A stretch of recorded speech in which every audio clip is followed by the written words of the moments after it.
A interpretação das parábolas respeitando o contexto. O filho pródigo. A parábola do filho pródigo é rica em detalhes, o que permite que a mensagem obtida também seja enriquecida.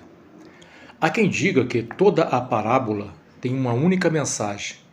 Eu diria que tem uma única mensagem central que, se compreendida, impede que seja aplicada de forma indevida, o que não impede que temas variados possam ser abordados em um texto, desde que respeite o seu contexto.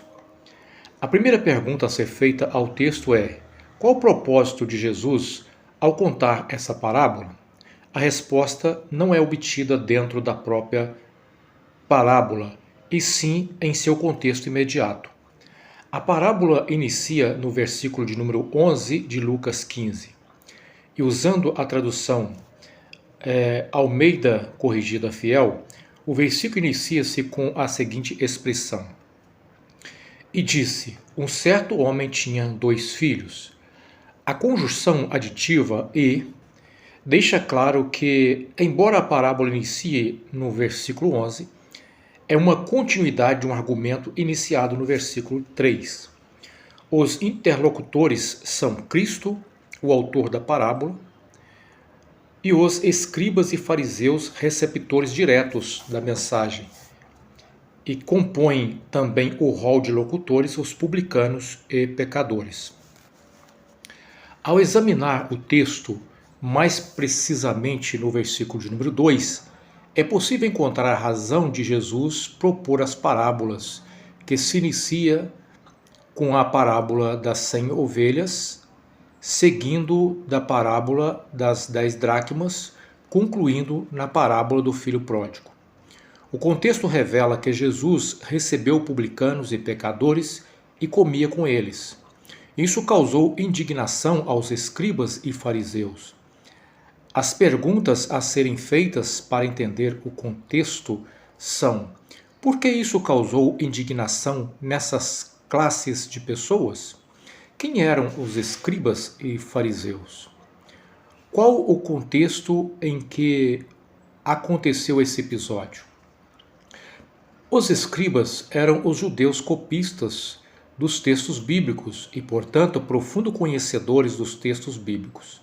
Fariseus eram judeus pertencentes à seita dos fariseus, extremamente zelosos pela lei. Paulo era da seita dos fariseus e por isso perseguiu os cristãos, entendendo que assim estava agradando a Deus. Ao longo da história religiosa, muitos perseguiram e perseguem achando que estão agradando a Deus. Eram separatistas, não se misturavam com os pecadores. Os pecadores eram os pagãos ou as pessoas comuns. Já os publicanos eram judeus que se venderam, prestando serviço para os romanos. Os cobradores de impostos às vezes cobravam mais do que deviam dos seus próprios compatriotas e, portanto, eram considerados traidores.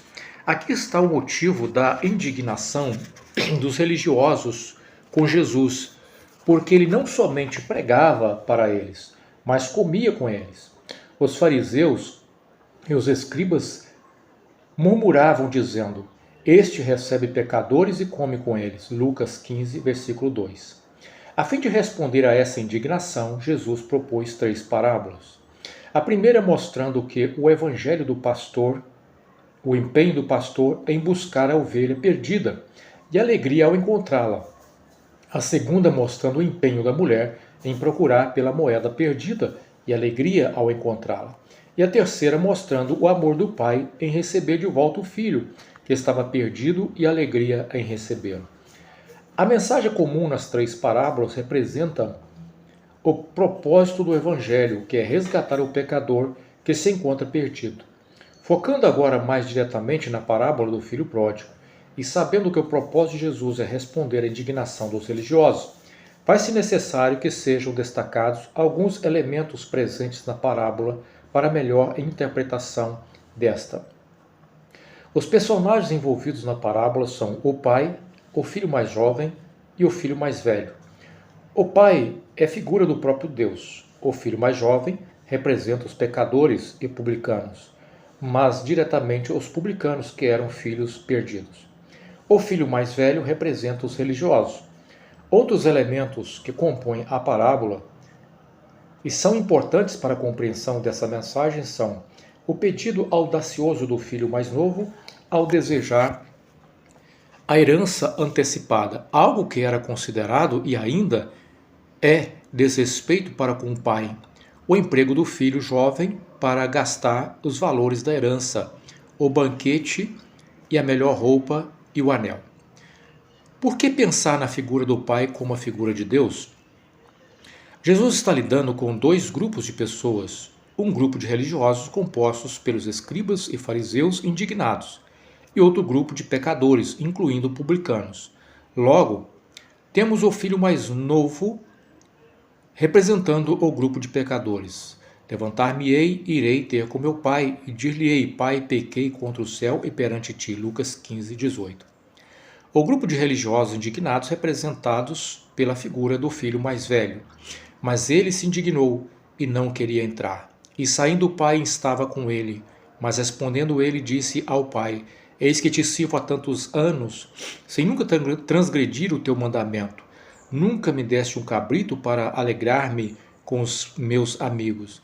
Vindo, porém, esse teu filho que desperdiçou os teus bens, com as meretrizes mataste-lhes o bezerro cevado. Lucas 15, 28 ao 30. Nota-se que o filho mais velho se orgulha de nunca ter transgredido os mandamentos do pai. Assim julgava os fariseus zelosos da lei, que se orgulhavam disso. Trabalhar cuidando de porcos era humilhante para um judeu, uma vez que, segundo a lei, era animal considerado imundo. Mas o filho caído chegou nesse estado tão humilhante como consequência da sua desobediência.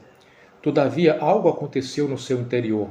Ele caiu em si e se arrependeu, e essa era a situação de muitos dos pecadores com quem Jesus comia. Lembremos-nos de Zaqueu e Levi, ambos cobradores de impostos, mas alcançados por Cristo. Todavia, o legalismo, a ênfase exacerbada no exterior, impediu os religiosos de enxergarem a essência da verdadeira religião, que é, como o próprio nome indica, religar o homem a Deus. O emprego dos publicanos poderiam, sim, ser considerado ofensa para com seus compatriotas e até mesmo traição devido à corrupção, algo que foi bem representado na figura dos porcos, mas eram esses que Jesus veio buscar. Em outra ocasião, Jesus havia respondido à indignação dos fariseus quando comeu na casa de Levi, o colhedor de impostos. E Jesus respondendo disse-lhes, não necessitam de médico os que são sãos, mas sim os que estão enfermos. Eu não vim chamar os justos, mas sim os pecadores ao arrependimento. Lucas, capítulo 5, versículo 31 e 32. O filho mais moço, que de forma arrogante deixou a casa do pai, retorna humilde, arrependido, desejoso de ser recebido, apenas como um servo. Entretanto, encontra um pai que perdoa e abraça, mesmo estando cheirando a porcos, demonstrando assim o amor para com seu filho. Enquanto os fariseus orgulhosos não se misturavam, o Pai, na pessoa de Cristo, não que Cristo seja o Pai, mas nele se revela o amor de Deus, comia com os pecadores com objetivo de abençoá-los. O melhor vestido também representa o amor do Pai pelo pecador arrependido. O melhor vestido também foi oferecido a Adão na veste da pele do animal inocente, que morreu para cobrir as leis do homem. Logo, o melhor vestido pode ser entendido como as vestes de salvação e o anel como a identificação de que este faz parte da família. Uma vez que, segundo o costume cultural da época, as famílias tinham a seus anéis com selo que representava propriedade ou pertencimento, embora ele se coloque como servo, é recebido como filho. A festa com bezerro cevado demonstra a importância que o pai deu ao momento. A insistência do pai com o filho mais velho para participar da festa demonstra que era assim que o Pai Celeste esperava que os religiosos agissem, com paixão e alegria, e não com desprezo, mas era justo alegrarmos e folgarmos, porque esse teu filho estava morto e reviveu, e tinha se perdido e achou-se. Lucas 15, versículo 32. E assim, a parábola termina com a justificativa da atitude do Pai, e assim Cristo justificava a sua atitude e ao mesmo tempo expunha a religiosidade dos fariseus. A parábola das 10 virgens. Então o reino dos céus será semelhante a 10 virgens que, tomando as suas lâmpadas, saíram ao encontro do esposo. Mateus capítulo 25, versículo 1. O texto é parte do sermão profético proferido por Jesus em resposta às perguntas feitas a ele por seus discípulos. Trata-se de uma parábola escatológica, o que a torna um pouco mais difícil de ser interpretada. O tema é a volta de Jesus, representada pela figura do esposo. Todavia, a parábola tem uma finalidade, e nesse caso, a pergunta a ser feita é: qual a finalidade desta? A resposta está no seguinte versículo: Vigiai, pois, porque não sabeis o dia nem a hora em que o Filho do Homem há de vir. Mateus 25, versículo 13. Fica claro que a finalidade é despertar ao ouvinte quanto à necessidade de vigilância devido ao momento profético. Toda a parábola tem uma única mensagem central e nesse caso seria: Cristo vai voltar no momento inesperado e os que estiverem preparados para a sua vinda serão arrebatados e os demais sofrerão duro juízo, portanto devemos vigiar. Essa mensagem central é de consenso entre os intérpretes das Escrituras. O problema aparece quando alguns elementos que compõem a parábola são interpretados seguindo alguns pressupostos escatológicos divergentes. Algumas perguntas fundamentais devem ser feitas ao texto. De que vinda Jesus está falando? O arrebatamento ou a segunda vinda? É para Israel ou para a igreja? As respostas a essas perguntas são encontradas no texto, a partir do que o texto está dizendo de forma implícita, e nesse sentido tendo como pano de fundo o casamento judaico interpretado de acordo com alguns pressupostos escatológicos. Sendo assim, se considerar a diferença entre Israel e igreja como dois povos distintos que ocupam funcionalidades distintas no plano de Deus, o versículo de número 13, tendo também como referência Mateus 24, 42 e 44, tem em comum a seguinte expressão: Vigiai, pois, porque não sabeis a que hora há de vir o vosso Senhor. Mateus 24, 42. Se recuarmos mais um pouco, no versículo 36 de Mateus 24, encontra-se: Mas naquele dia e hora ninguém sabe, nem os anjos do céu, mas unicamente meu Pai. Mateus 24, 36. Fica claro que estamos diante de um único contexto que só pode ser interpretado como o arrebatamento, que na visão pré-tribulacionista ocorre antes da segunda vinda de Cristo. Todavia, na compreensão pós-tribulacionista, defendida pelo autor dessa obra, trata-se de um único evento. O arrebatamento e a segunda vinda são o mesmo. Se considerar o contexto onde Cristo afirma que, estando duas moendo no moinho, uma será levada e deixada a outra, Mateus 24, 41, embora não haja consenso entre os intérpretes que esse versículo diz respeito ao arrebatamento, o termo levar às vezes é interpretado como o levar de Mateus 24, 39, mas os termos no original grego são diferentes. No versículo 41, conforme o dicionário grego da Bíblia, a palavra-chave é paralambano, que quer dizer receber perto, associar-se com um relacionamento familiar íntimo. Já no versículo 39, segundo Silva, o termo é airo, que tem sentido de levar para a destruição, como no dilúvio. O versículo 36 deixa ainda mais claro. Trata-se de um arrebatamento, quando analisado consoante o contexto cultural, onde no casamento judaico, enquanto o noivo está preparando para o retorno a fim de buscar a noiva, somente o pai é quem sabia ou definia o dia do seu retorno. Definido que o assunto gira em torno do arrebatamento, fica outra pergunta que parece não ser possível responder a partir desse texto de Mateus 25. Quando acontece esse arrebatamento? Antes, durante ou depois da grande tribulação? O texto também não deixa claro onde acontece a festa, se no céu ou no milênio terrestre. Ao que parece, essa não foi a preocupação de Cristo naquele momento.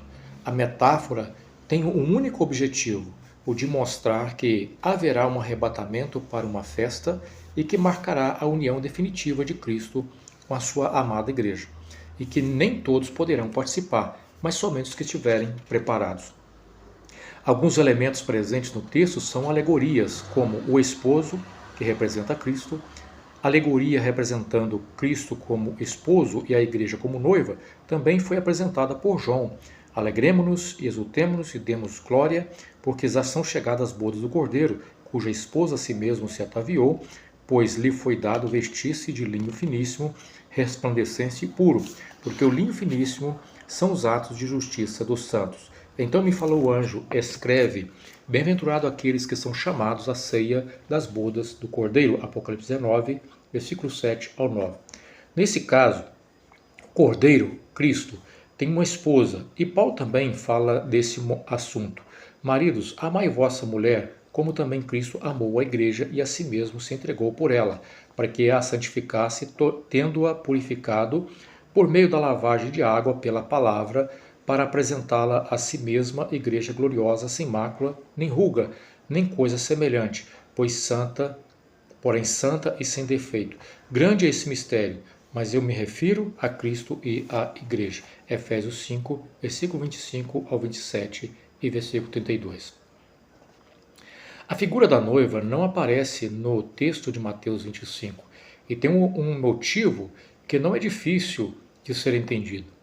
Como o propósito de Cristo era demonstrar que nem todos os crentes farão parte do casamento, ou nem todos serão salvos, ele precisou usar uma figura que pudesse representar dois grupos, os salvos e os não salvos.